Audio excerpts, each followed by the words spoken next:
नमस्कार। आज हम पढ़ते हैं चित्तौड़गढ़ दुर्ग, जो वर्तमान चित्तौड़गढ़ में आया हुआ है।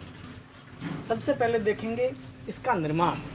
तो इसका निर्माण एक शासक था चित्रांगन मौर्य। इस दुर्ग का निर्माण चित्रांगन मौर्य ने करवाया था और उन चित्रांगन मौर्य से ये दुर्ग फिर बप्पा रावल या काल भोज इससे ये दुर्ग छीन लेता है। उसके बाद में चित्तौड़गढ़ दुर्ग के कुछ उपनाम हैं। इसको राजस्थान का गौरव कहा जाता है। राजस्थान का गौरव। इसके अलावा त्याग और बलिदान का प्रतीक। त्याग व बलिदान का प्रतीक। त्याग और बलिदान का प्रतीक भी इस दुर्ग को माना जाता है। इसके अलावा सर्वाधिक शाखों वाला दुर्ग। सर्वाधिक शाखों वाला दुर्ग। इस दुर्ग के अंदर सर्वाधिक 3 शाखे हुए थे, जिसका हम आगे जिक्र करेंगे। इसके अलावा ये राजस्थान का सबसे बड़ा लिविंग फोर्ट है। सबसे बड़ा लिविंग फोर्ट।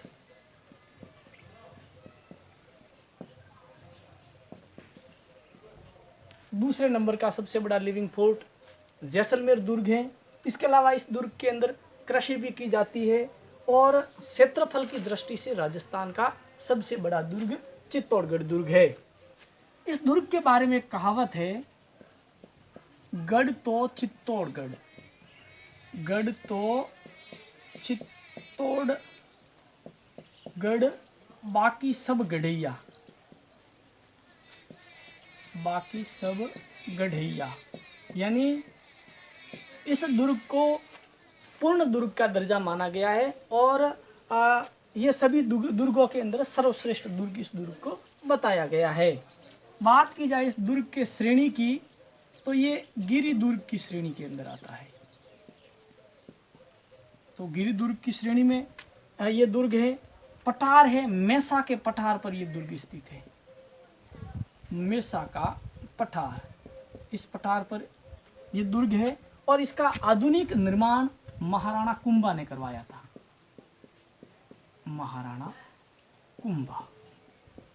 कुंभा के द्वारा इस दुर्ग का आधुनिक निर्माण करवाया गया और मालवा और गुजरात की संयुक्त सेना पर विजय के उपलक्ष्य में महाराणा कुंभा यहाँ पर एक विजय स्तंभ का निर्माण करवाता है। उस विजय के उपलक्ष्य में जो 9 मंजिला है,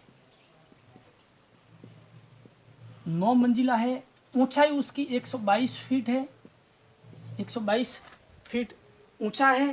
साके हुए थे, साके। तो कहाँ कितने साके हुए थे? 3 साके हुए थे, जिसमें यदि हम प्रथम साके की बात करें तो प्रथम साका हुआ था अलाउद्दीन खिलजी के द्वारा। अलाउद्दीन खिलजी के समय खिलजी ने यहाँ पर आक्रमण किया था 1303 के अंदर।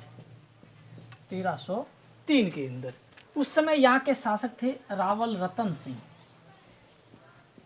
रावल रतन सिंह ने केसरिया किया था। उनके साथ में उनके 2 प्रसिद्ध सेनापति गोरा और बादल थे और जौहर किया था इनकी पत्नी पद्मावती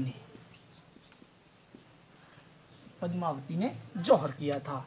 दूसरा शाखा होता है गुजरात का शासक होता। दूसरा शाखा होता है यहाँ पर बहादुर शाह यहाँ पर आक्रमण करता है। उस समय यहाँ के शासक विक्रमादित्य थे और दूसरा शाखा यहाँ पर बहादुर शाह आके गुजरात का था, जिनके आक्रमण के समय होता है। तो यहाँ पर केसरिया होता है बाघ सिंह के नेतृत्व में और जौहर होता है यहाँ पर कर्मावती के नेतृत्व में। यहाँ पर कर्मावती के नेतृत्व में जौहर होता है। फिर यहाँ का तृतीय शाखा होता है अकबर के आक्रमण पर, जो 1567 के अंदर आक्रमण करता है और यहाँ पर उस समय उदय सिंह शासक थे, लेकिन उदय सिंह किले का भार जयमल मेड़तिया और पत्ता सिसोदिया को सौंपकर वो पहाड़ों की तरफ चले जाते हैं। तो यहाँ पर केसरिया हुआ था जयमल मेड़तिया व पत्ता सिसोदिया के नेतृत्व में जौहर हुआ, केसरिया हुआ था, और फूल कंवर के नेतृत्व में यहाँ पर जौहर हुआ था। बात की जाए इस दुर्ग की, तो इस दुर्ग के 7 द्वार हैं। इस दुर्ग में प्रवेश करने के लिए 7 द्वार हैं। हमने पढ़ा चित्तौड़गढ़ दुर्ग। इस दुर्ग के अंदर हमने देखा कि इस दुर्ग का निर्माण मौर्य शासक चित्रांगन मौर्य करवाता है। फिर इस चित्रांगन मौर्य से काल भोज या बप्पा रावल इस दुर्ग को छीन लेते हैं। फिर हमने इस दुर्ग के उपनाम पढ़े थे। इसको राजस्थान का गौरव कहा जाता है, त्याग और बलिदान का प्रतीक कहा जाता है, सर्वाधिक शाखों वाला दुर्ग कहा जाता है। राजस्थान का ये सबसे बड़ा लिविंग फोर्ट है, जिसके अंदर खेती भी की जाती है। इस दुर्ग के बारे में कहावत है, गढ़ तो चित्तौड़गढ़ बाकी सब गढ़ैया। और ये गिरि दुर्ग की श्रेणी के अंदर आता है। यह मेसा के पठार पर स्थित है। इसके अलावा ये गंभीरी और बेडस नदी के किनारे स्थित है। गंभीरी व बेडच नदी के किनारे स्थित है। नदी के किनारे स्थित है। ये दुर्ग गंभीरी और बेडस नदी के किनारे स्थित हैं। ये मेसा के पठार के ऊपर स्थित है। और इस दुर्ग का आधुनिक निर्माण महाराणा कुंभा करवाता है। यहाँ पर एक विजय स्तंभ बना हुआ है जो 9 मंजिला है, जिसकी ऊंचाई 122 फीट है। और ये दुर्ग 3 शाखाओं के लिए प्रसिद्ध है, जहाँ पर प्रथम शाखा उलाउद्दीन खिलजी के समय 1303 में हुआ, जिसको राजस्थान का दूसरा शाखा कहा जाता है। राजस्थान का प्रथम शाखा हमीर चौहान रणथंभौर दुर्ग के अंदर हुआ था 1301 के अंदर, जहाँ पर केसरिया हुआ और जौहर, उनकी पत्नी इनकी पुत्री पद्मला और इनके नेतृत्व में वहाँ पर जौहर हुआ था। तो ये राजस्थान का दूसरा शाखा और मेवाड़ का प्रथम शाखा है।